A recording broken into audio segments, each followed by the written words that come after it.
Hi, this is Scott with 4D Tech. Today we are in a 2016 and newer body style Ford Focus that came Sync 3 equipped, but no navigation. We're going to be showing you how to install the 4D Tech Sync 3 navigation upgrade kit for this vehicle. To perform this upgrade, we need a few basic tools. Phillips and flathead screwdriver, T25 Torx driver, and a few plastic dash removal tools. We do offer the plastic dash removal tools on our website for your convenience. Let's get started. To begin disassembly, we need to remove this silver dark gray piece of trim that goes around the bottom of the shifter bezel. We'll grab one of our dash removal tools to do that. We'll start around the edge here and work our way around. And you'll use a combination of the pry tool and pulling out with your fingers to release the trim.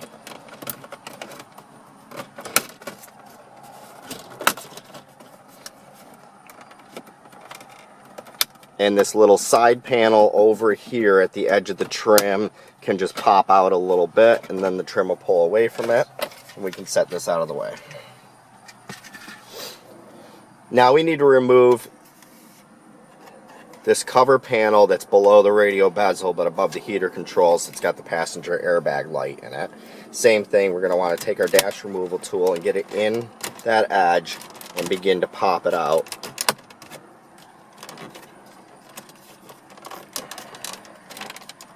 And you may need to wiggle it, pry it a little bit towards you to get it out of the opening.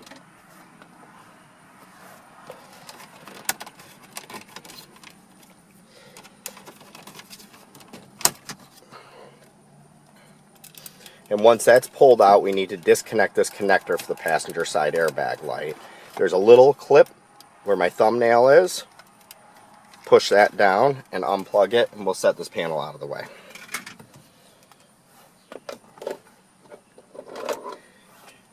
Next, we'll take our T25 Torx driver, and there's a few Torx screws that we need to take out. We'll start with the one at the base of the shifter here.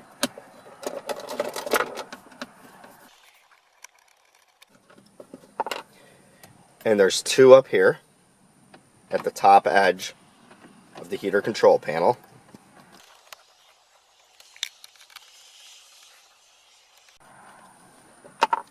And there's two more here that secure the upper bezel in that this heater control panel overlaps. We're going to go ahead and take those out since we already got the screwdriver in our hand. You can't see them from the camera angle, but they're right here where my two fingers are.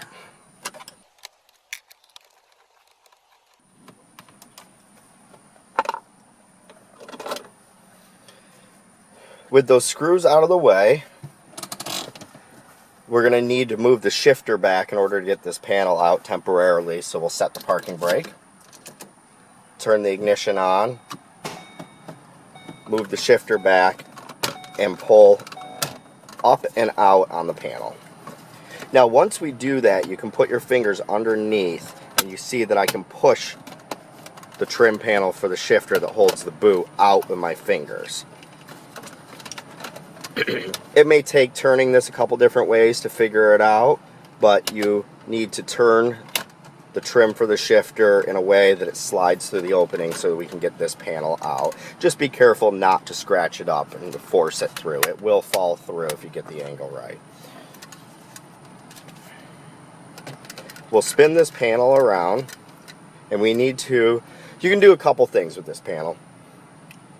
You can hang it over the side here while you work. Just make sure that you protect your finishes, put down a cloth or whatever. I like to get panels completely out of my way so I don't have to worry about them. So I'm going to go ahead and disconnect this.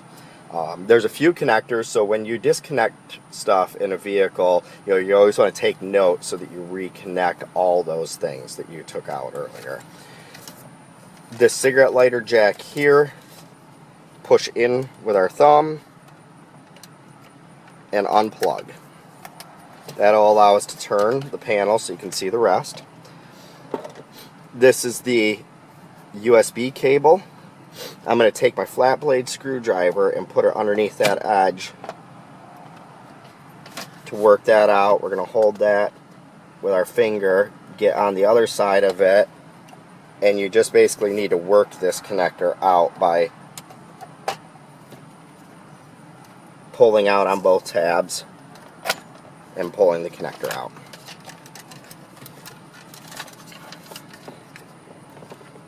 Now we'll spin this panel around.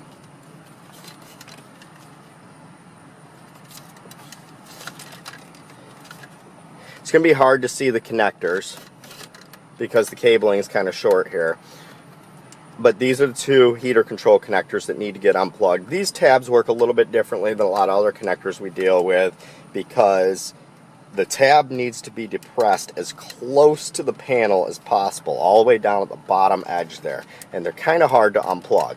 But if we push down really hard, close to the bezel there, it'll unplug. And then same thing here, get your finger as close to the back of the heater controls as possible, push in, and then unplug the connector.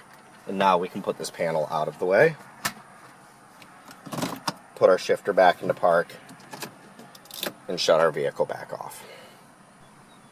Next, we need to remove the radio bezel trim that is around the screen. We've already taken out these two screws down here earlier, holding it.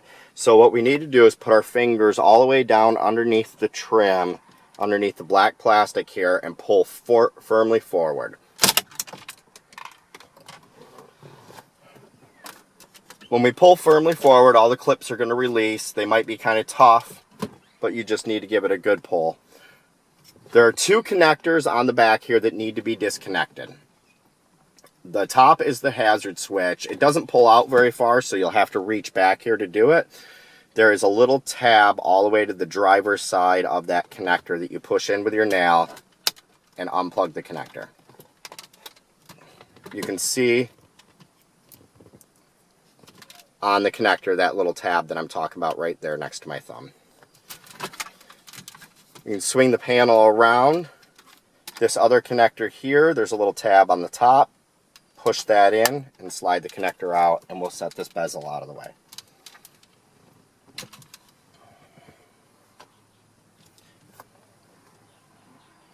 Next, we need to remove the screen from the dash so we can replace the APIM on the back with the navigation equipped one from 4D Tech.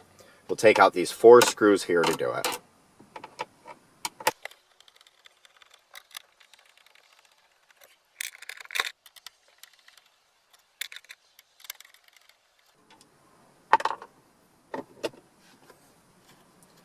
Once the 4 screws are out, we need to slide the screen out of the dash. The padded top of the dash here will catch the top corners of the screen a little bit. You just got to push up with your thumbs to get it past. We'll swing this around, and there's 3 things that need to get disconnected. First is the GPS antenna connector, which is right here. It's this blue connector. There's a little tab underneath where my finger is that you push up on. And if you get completely under it with a flat blade screwdriver, you can help the connector off. That's the easiest way of taking that off.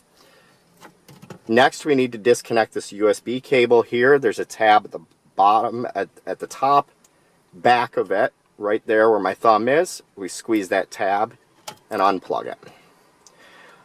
To unplug this main connector here, there's a little lock in front of the gray lever. Push that lock in with your finger and pull the gray lever towards you, and that'll push the connector out, and then take it the rest of the way out. What we need to do is replace the APIM, or the brain of the sync system, on the back of this screen with the navigation equipped one from 4D Tech. The best way to do this is to set it face down on the piece of foam from the box it came in on a flat surface or so. For the sake of this video, I'm going to put a cloth in the opening and lay it in here so you can see what I'm doing.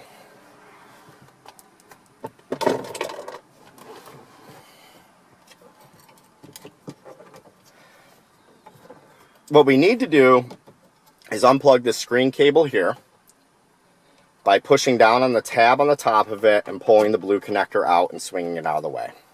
There's 3 Phillips screws that have to come out to get the APIM off. We'll remove those now.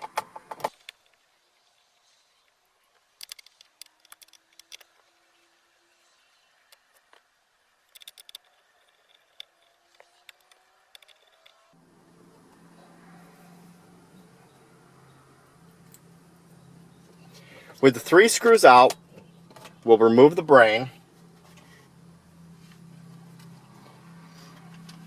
and reinstall the one from 4D Tech that has navigation. We'll line back up the screws.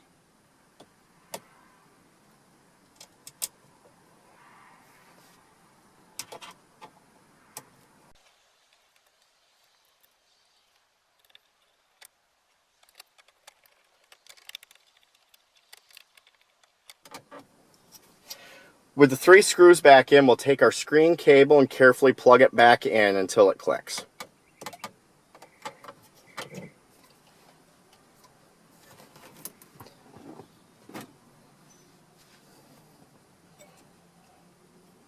Now we need to reinstall the screen in APIM.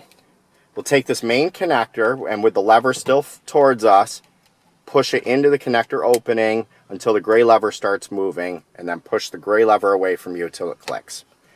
Make sure that this connector gets fully seated in. If it's not, the equipment will not work right. We'll take the black USB cable and plug it back into the black port. And the GPS antenna, the little clip that releases it points down, and slide that back on the antenna connection. Now to put this screen back in, as we showed you earlier, the top of the dash is in the way a little bit. So you'll kind of have to push up, get the bottom edge past, and then push the top in. Now we'll replace the 4 screws we took out earlier.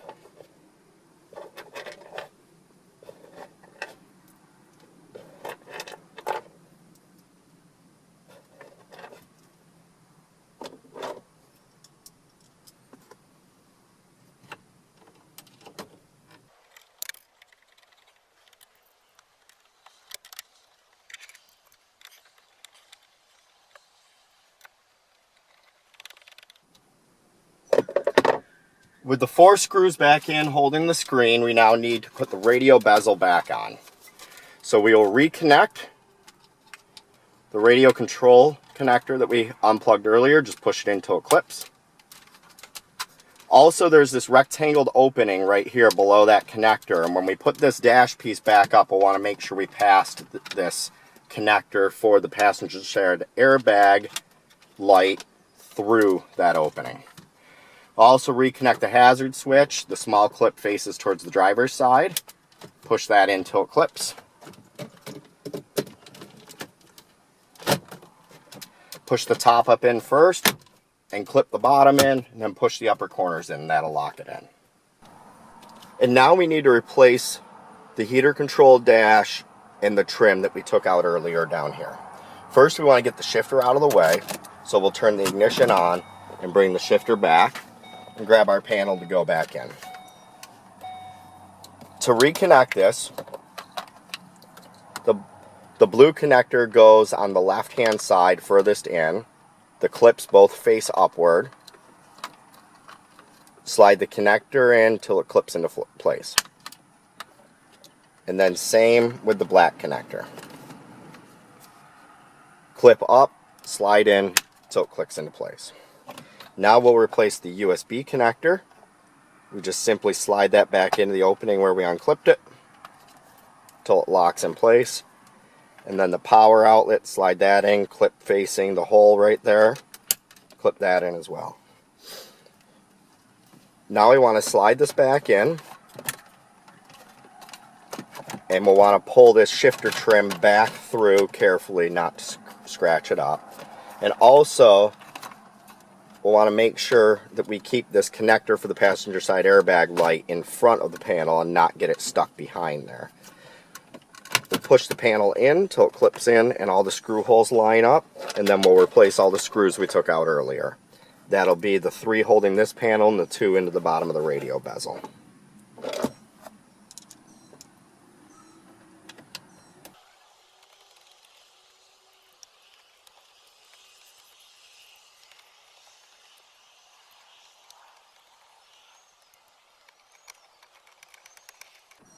With those screws back in, we'll clip the shifter trim back into place.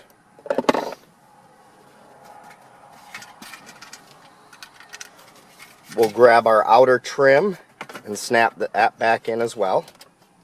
And just clip it back in the same way it came out. And then snap this little piece back into the side. Now, this piece of trim that went between the two bezels, we want to make sure we plug the passenger side airbag light back in. Remember, reconnect any connectors you took out earlier. With the clip facing towards you, click it in until it locks in, and push this trim back in to snap it back in.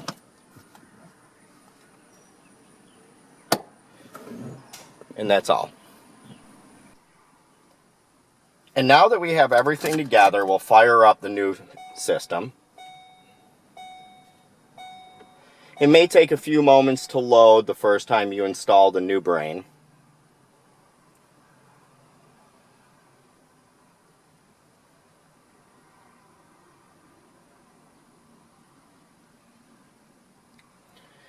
And now you see with the new Sync 3 APIM, we have the navigation icon, and then we have our maps as well. Now you see how simple it is to do a Sync 3 navigation upgrade in a 2016 and newer Ford Focus. I am Scott with 4D Tech. Thank you for checking out our video.